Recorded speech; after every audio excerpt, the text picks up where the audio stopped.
Some countries simply cannot break free. They try every plan, every promise, every reform. Yet the poverty stays decade after decade. Look at the world map of income. The same regions keep showing up red.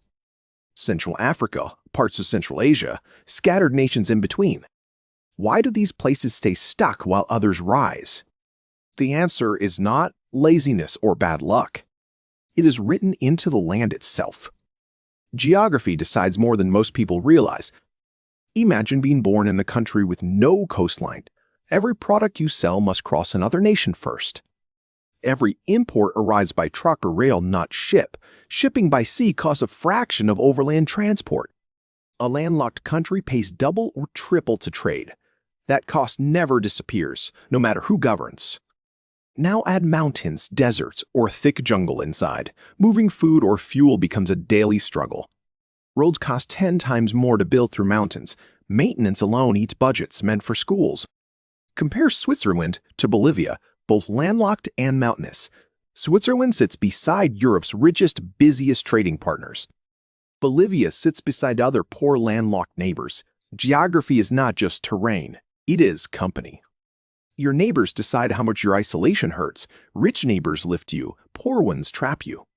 Now think about climate and disease together. Tropical zones face year-round heat and heavy humidity.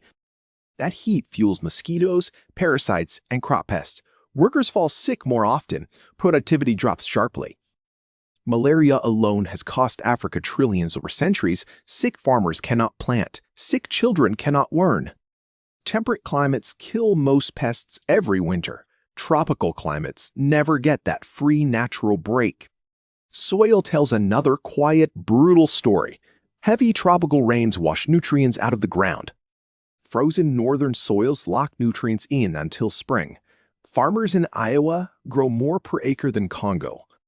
This is not effort, it is chemistry. The land itself rewards or punishes the work.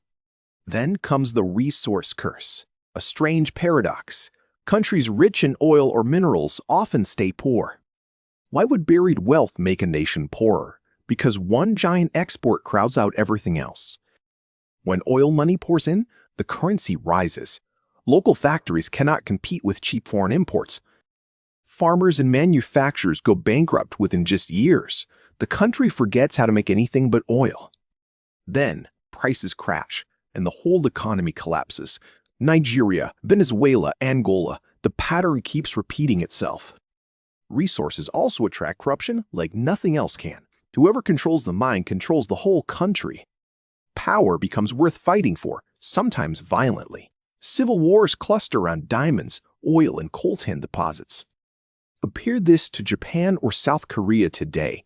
Almost no natural resources, yet wildly prosperous nations. They had to build skills, factories, and education. Scarcity forced them to invest deeply in people. Abundance can be a curse. Scarcity can teach. Geography hands out both lessons very unfairly. Now zoom out and look at colonial borders. Many were drawn in European capitals using rulers. Straight lines cut through tribes, languages, and ecosystems. Enemies were forced into one country together overnight. Friends were split between 2 or 3 states. The result was instability built into the map. A country at war with itself cannot grow. Investors flee, schools close, infrastructure quietly crumbles. Look at the Sahel, the belt below the Sahara. Borders ignore the geography of water and pasture. Herders and farmers compete for shrinking grazing land. Climate change is making that competition deadlier yearly. Geography decided who lived where for thousands of years. Politicians later drew lines that ignored all that. Now consider the trap of distance for markets. The richest customers cluster in Europe, North America, East Asia. If you are far from all three, you suffer. A factory in Chad cannot reach buyers cheaply. A factory in Vietnam ships to China overnight. Distance is destiny in a globalized modern economy. This is why coastal Asia exploded with growth. Cheap ports plus nearby rich markets equals economic takeoff. Inland Africa has neither despite hard-working, ambitious people. The math of shipping never changes for them. Would you ever consider moving to a landlocked country? Tell me below which one and why. I am always curious how viewers weigh geography. Your answers often surprise me more than maps. Now, back to the deeper layers of the trap. Population patterns matter just as much as borders. When a country is young and growing fast, jobs must appear fast too. If they do not, frustration builds. Many poor countries add millions of workers yearly. Their economies simply cannot create jobs that quickly. The result is unemployment, migration, and rising unrest. Demography becomes destiny when geography limits all options. Education is the obvious escape, but geography blocks it. Remote villages cannot attract teachers or build real schools. A child in rural Mali walks hours to class. A child in Seoul has fiber internet at home. The gap compounds across every single generation born. By adulthood, opportunity is already largely decided. Health follows the same brutal geographic logic too. Clean water requires pipes, pumps, and treatment plants.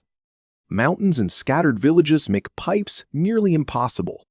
Wells get contaminated, children get sick, futures shrink. A sick population cannot build a strong economy. Health and wealth are tangled together forever. Then there is the climate timing of agriculture. Wet seasons in the tropics are short and intense. One bad rain year wipes out the harvest. Farmers in temperate zones get multiple yearly chances. A single drought can set a country back a decade. Insurance and savings are luxuries the poor never reach. Now think about money itself and how it moves. Banks require trust, records, and stable currencies underneath. Countries with weak institutions cannot offer any of those. Savings get eaten by inflation within months sometimes. Without savings, no one can invest in tomorrow. The cycle of living day to day continues forever. Foreign investment chases stability, not just raw potential. A country with fair courts attracts billions easily. A country without them gets crumbs and exploitation. Geography of governance matters as much as physical terrain. But governance itself is shaped by geography too. Easy terrain lets governments reach every distant village. Hard terrain lets warlords and traffickers thrive instead. Afghanistan's mountains have defeated every empire that tried there. This is why some borders never feel real. The state simply cannot project power that far out. Then come the shocks that rich countries can absorb. A hurricane, a pandemic, a global recession arrives suddenly. Wealthy nations have reserves, insurance, and credit lines. Poor nations watch decades of progress vanish overnight. Haiti rebuilds, then more earthquakes strike again soon. Mozambique grows, then cyclones flatten the coast violently. Climate change is making these shocks more frequent. The countries least responsible suffer the very worst. Now picture debt, the quiet anchor on growth. Many poor countries borrowed heavily decades ago. Interest payments now exceed health and education budgets. Every dollar earned flows back to foreign lenders. Escaping this trap requires growth they cannot generate. The math itself becomes a kind of prison. Aid arrives but often props up the same systems. Real change requires building, not just transferring money. Charity treats symptoms while the structural problems remain. Roads still wash out, clinics still lack medicine. Think about the brain drain on top of everything. The most educated citizens often leave for better wages. Doctors trained in Lagos end up in London quickly. Engineers from Manila build skyscrapers in Dubai instead.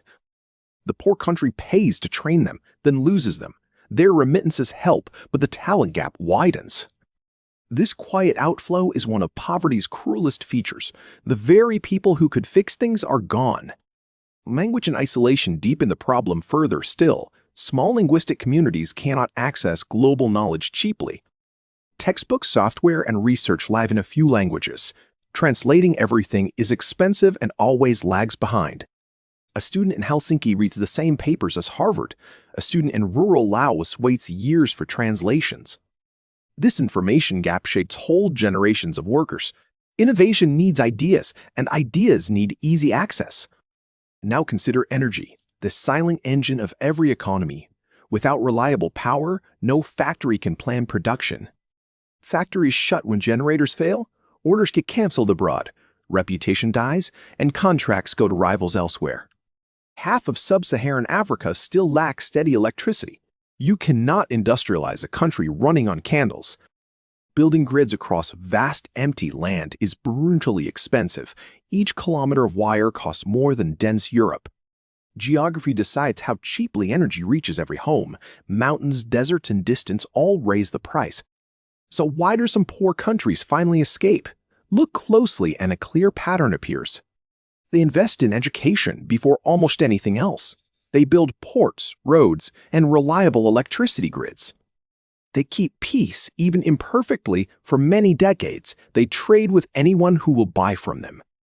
South Korea was poorer than Ghana in 1960. 60 years of focus changed absolutely everything. Vietnam was bombed flat, then chose openness and education. Today, its factories supply customers across the world. Botswana sits landlocked in southern Africa, yet thrives quietly. Honest governance turned diamond wealth into schools and clinics. Geography is powerful, but it is not absolute destiny. Choices made consistently over generations can bend the curve. The real trap is when geography and bad choices combine. Each makes the other much harder to overcome. A landlocked country with strong institutions can still rise. A coastal country with collapsed governance will still fall. The poorest places usually face both burdens at once. Tough land, tough neighbors, tough history, tough politics combined. This is why aid alone never fixes poverty. You cannot wire money around mountains or droughts somehow. You can only build the slow, boring things that work. Roads, schools, clinics, courts, lasting peace. These take decades, not headlines, to truly show results. Most leaders cannot wait that long for credit. So the cycle continues in many places worldwide. Short-term promises replace long-term patient building always. And the map of poverty barely shifts each decade. The same regions keep showing up colored red. But understanding the why is the first real step. Once you see the layers, problems stop feeling random. It stops feeling like a moral failure of the poor. It starts looking like a puzzle with real pieces. Geography dealt the cards, but humans still play the hand. Some hands are nearly impossible to win cleanly. Others are merely hard, and a few break through. The world is not flat, and it never was. Mountains, oceans, rivers, and climate still rule us today. Even satellites and smartphones cannot erase them fully. The next time a country seems hopeless, look closer. Check its coastline, its neighbors, its rainfall, its history. You will usually find the answer hiding in plain sight. The why of where is written in the land. So poverty is rarely just about people or politics. It is about place, time, and quiet accumulated history. Changing it means changing what places can actually do. That work is slow, expensive, and rarely glamorous anywhere. But it is the only honest path forward we know. Everything else is just rearranging the same furniture. There is also hope in the patterns we see. Geography sets limits, but technology slowly bends those limits. Mobile banking reached to villages that never had real banks. Solar panels now light huts the grid never reached. The internet shrinks distance for ideas, if not goods. A coder in Kigali can serve clients in California. These small openings will not transform countries overnight quickly, but over generations, they crack the trap open slightly. What poor countries need most is patient, steady time. Time to build institutions, schools, roads, and trust together. Time is the resource the modern world rarely allows. Elections, markets, and headlines all demand instant results. If this changed how you see the world map, drop a comment below. Subscribe and hit the bell for more on how the world really works. Because once you see the geography, you can never unsee it again.